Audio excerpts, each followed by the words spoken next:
Hey, I'm Johnny from Johnny's Vintage Motorcycle Company. And what I have here today is I've got a cylinder from an H2 and it's 71 millimeters, which I believe makes it stock bore. This is called the TP-1, Type 1. No broken fins. The cylinder wall itself doesn't look too bad. I did not check if it was tapered or anything like that. It's just used and we kind of had it laying around. Now, it looks like someone's touched up on the ports a little bit right here. Everybody's about the hot rods. And kind of smooth right here where it's should be kind of rough.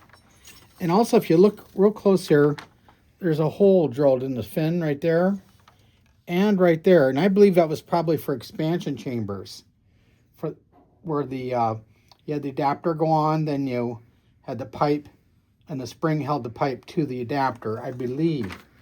But anyway, this is a Type 1, and this is correct for the 72 H2. It will work on others, but it's definitely correct for 72. And it's been vapor blasted. Looks pretty good. All right, well, thanks a lot.